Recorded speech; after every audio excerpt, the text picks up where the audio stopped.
Some of the smartest people in the world have lost everything, not because they didn't understand money, not because they lacked intelligence, but because they misunderstood how money actually works.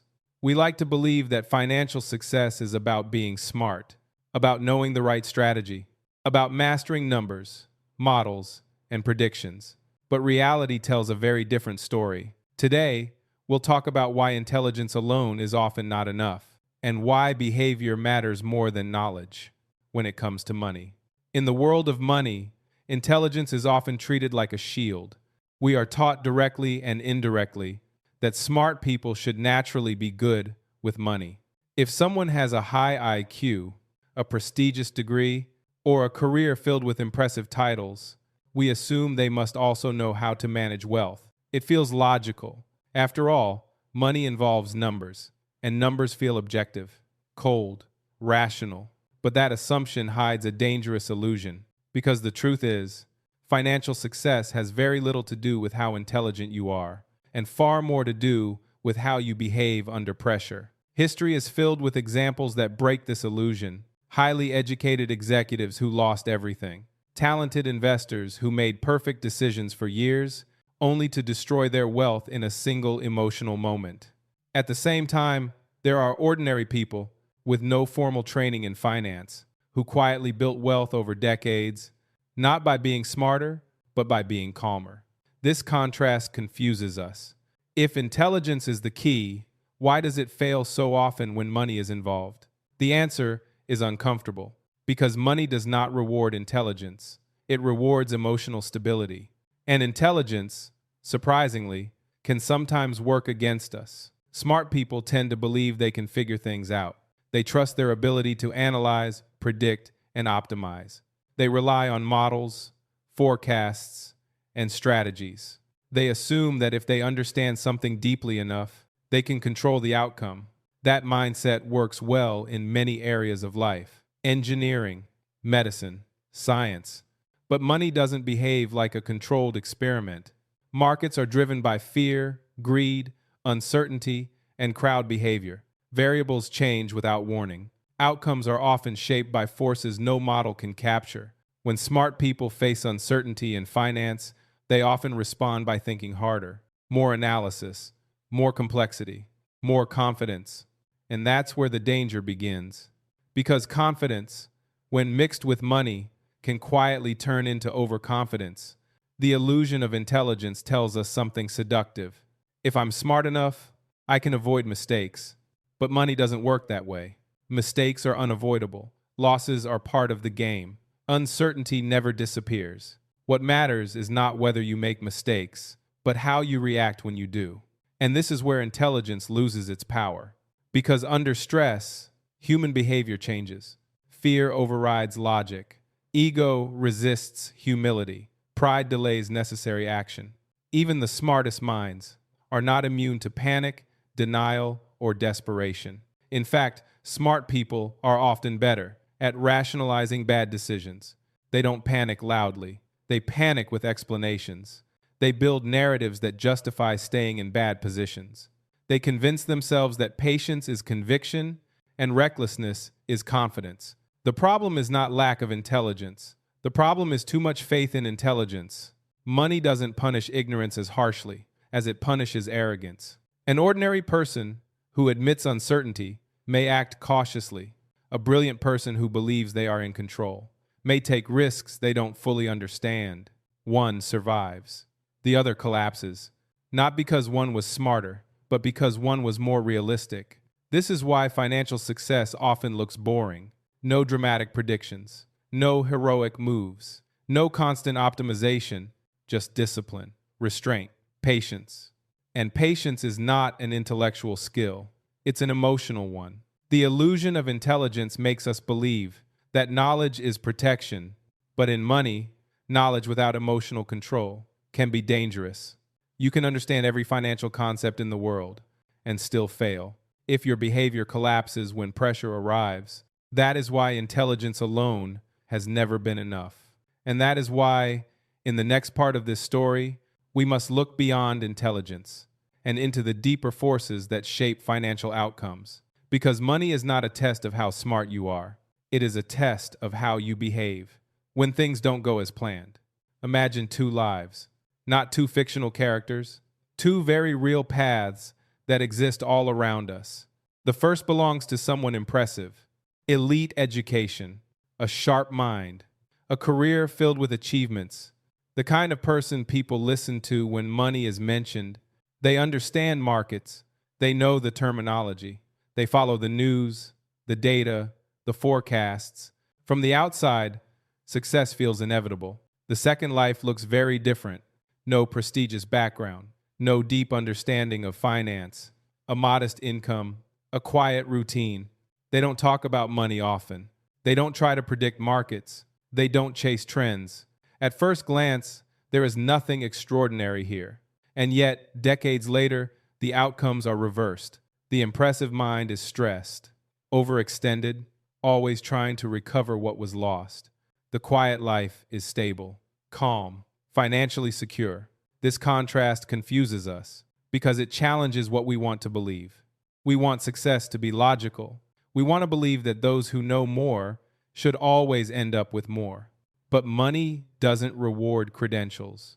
It rewards behavior over time. The difference between these two lives is not intelligence. It's how each person reacted when pressure arrived. The first person chased growth. They saw opportunity everywhere. They believed every smart move deserved to be maximized. When things went well, they pushed harder. More leverage, more exposure, more confidence. And when things went wrong, they believed the solution was to think their way out, analyze more, double down, wait for logic to win. But markets don't care about logic in the short term, and pressure doesn't wait for perfect reasoning. Every loss felt temporary, every risk felt justified, until one day, there was no margin left for error. The second person behaved differently. They didn't try to win big. They tried to not lose. They saved consistently. They invested simply. They avoided decisions they didn't understand. When markets fell, they didn't look for explanations. They accepted uncertainty. They didn't believe they were smarter than the system. They didn't feel the need to prove anything. And because of that, they survived. Not once, but repeatedly. And survival, over time, is what quietly builds wealth.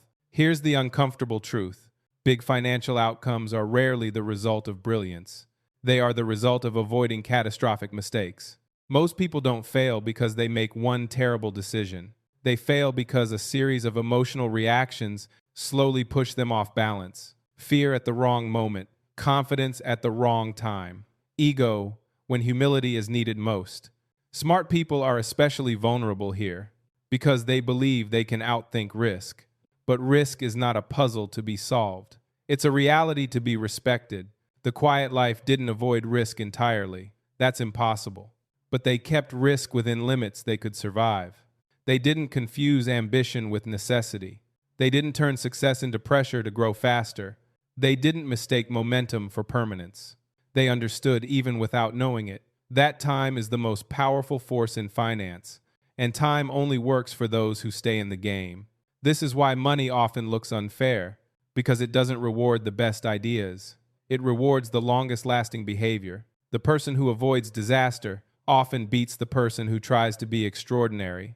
Not immediately, not dramatically, but inevitably. If there's a lesson hidden in these two lives, it's this. Money doesn't care who you are. It doesn't care how smart you sound. It doesn't care how convincing your reasoning feels. It only responds to what you do. When things stop going your way, the real divide is not between smart and simple. It's between those who respect uncertainty and those who try to dominate it. One path collapses under pressure. The other bends and keeps going.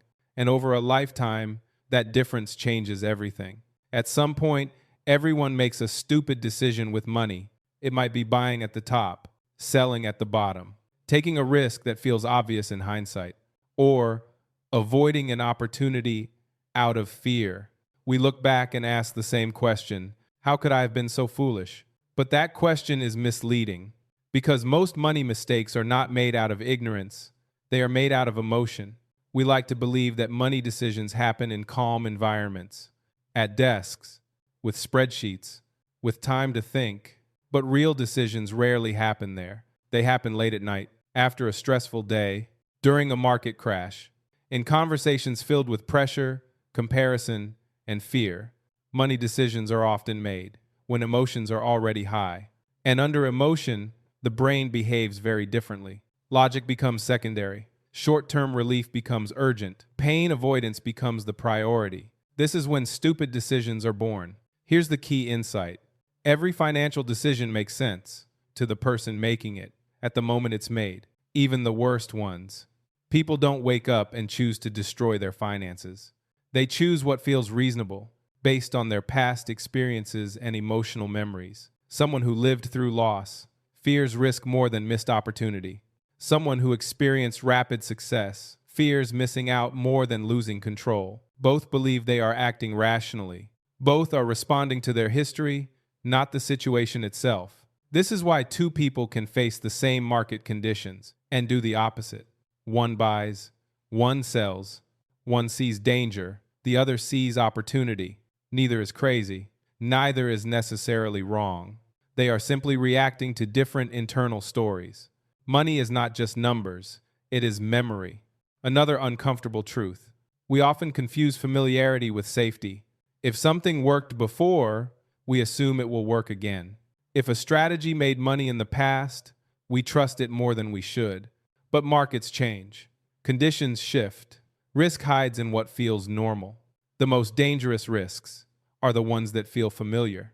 And intelligence doesn't protect us here. In fact, intelligence can deepen the trap because smart people are excellent storytellers. They don't say, "I'm afraid." They say, "The data supports this." They don't say, "I don't want to admit I'm wrong." They say, "This is a long-term conviction." They don't say, "I'm panicking." They say, "I'm being rational." The story sounds logical, but the driver is emotional. This is why money decisions feel personal. They touch identity, status, security. A loss doesn't just reduce wealth, it challenges self-worth. A bad decision doesn't just hurt financially, it feels like a judgment on who you are. And when identity is threatened, defensive behavior follows. People hold losing positions too long because selling feels like admitting failure. People chase returns because success feels like validation. These are not intellectual problems, they are human ones. The phrase, "stupid money decisions," is unfair because what we call stupidity is often fear responding faster than reason, or confidence, outrunning caution, or emotion filling the space where patience should be. No one is immune. Experience helps, but it doesn't eliminate emotion. Education helps, but it doesn't remove ego. Even professionals make the same mistakes, just with more complex explanations. The real danger is not making mistakes.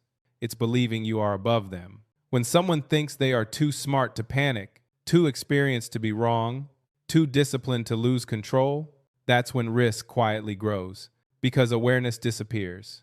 And without awareness, behavior deteriorates. The most successful people with money are not those who avoid emotion.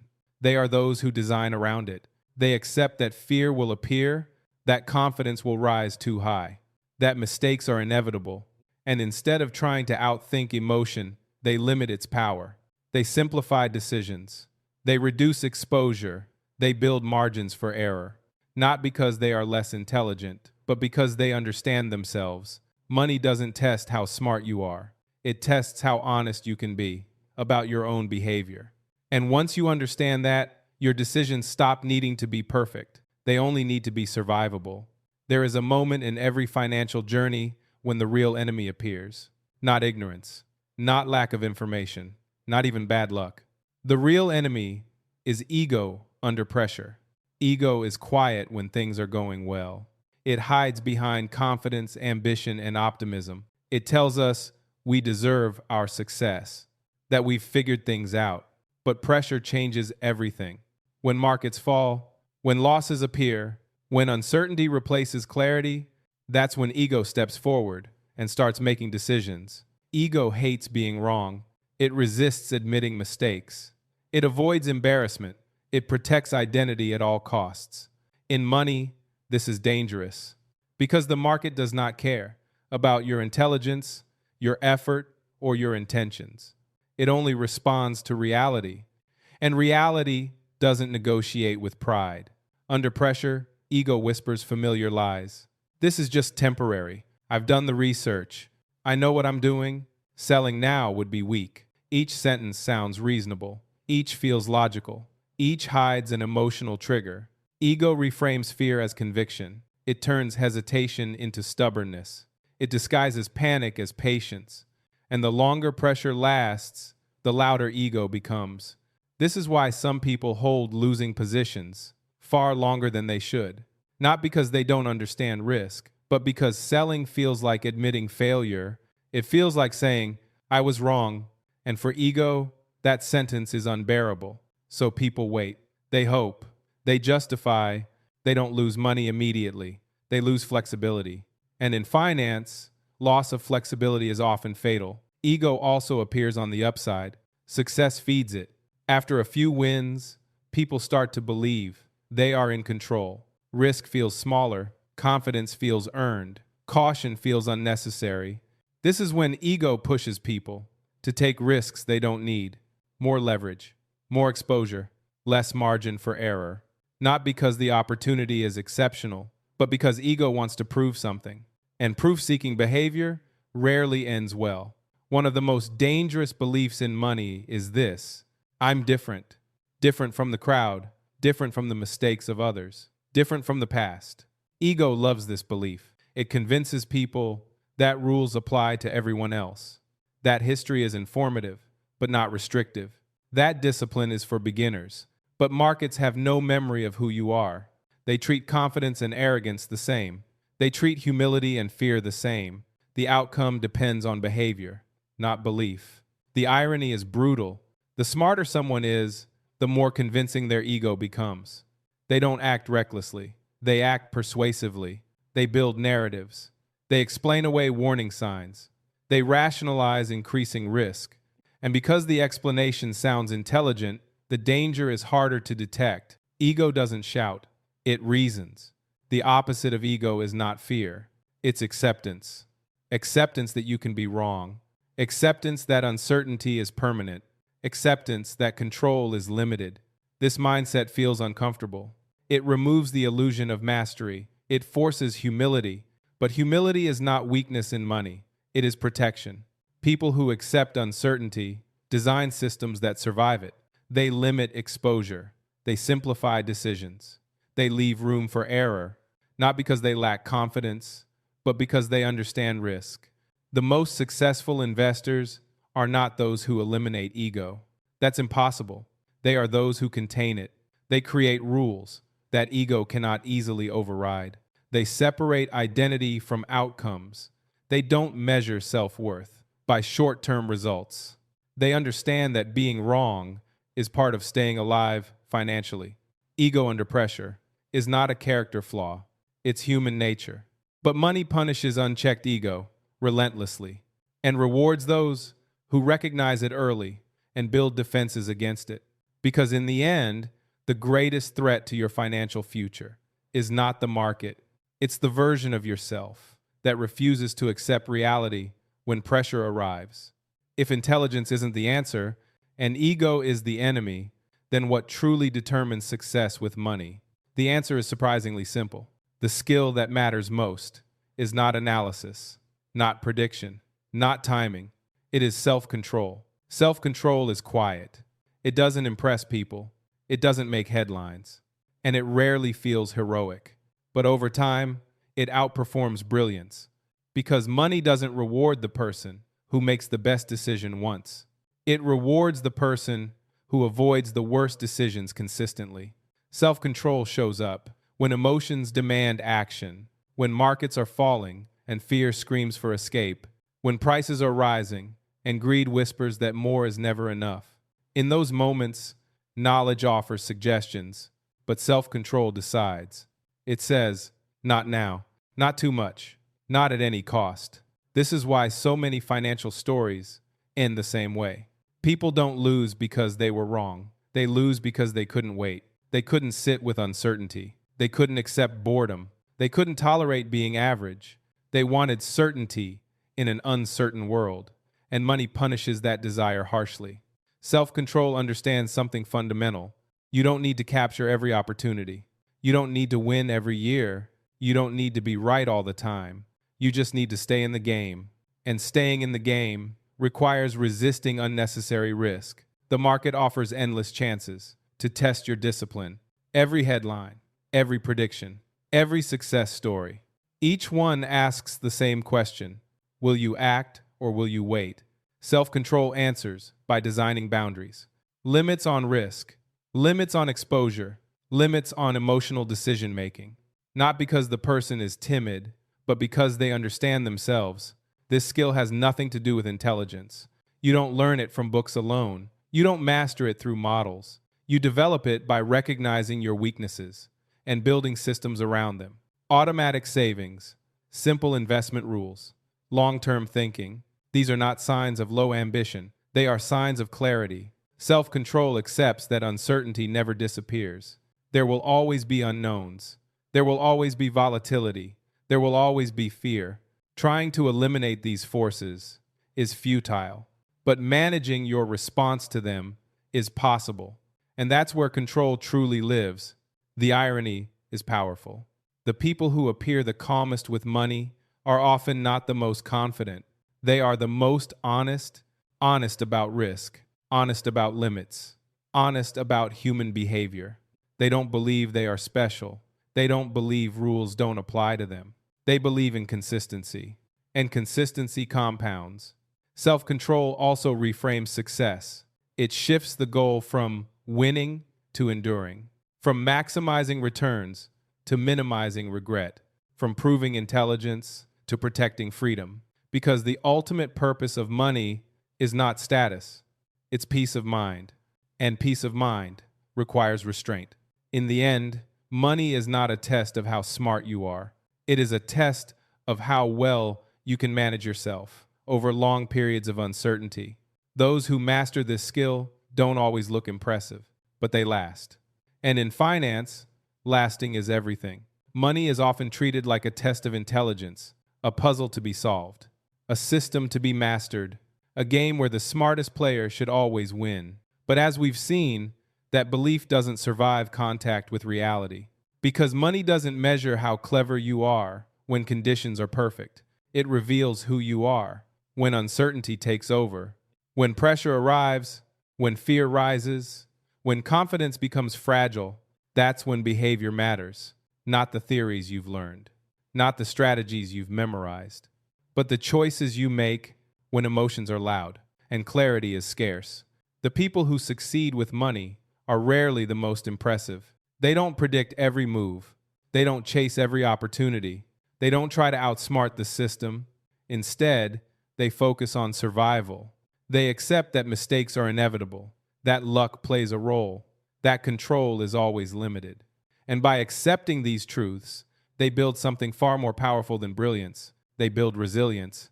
Resilience allows time to work, and time rewards patience far more consistently than intelligence. This is why wealth often grows quietly, slowly, without drama. Because the real skill with money is not knowing what will happen next. It's knowing how you will respond when things don't go as planned.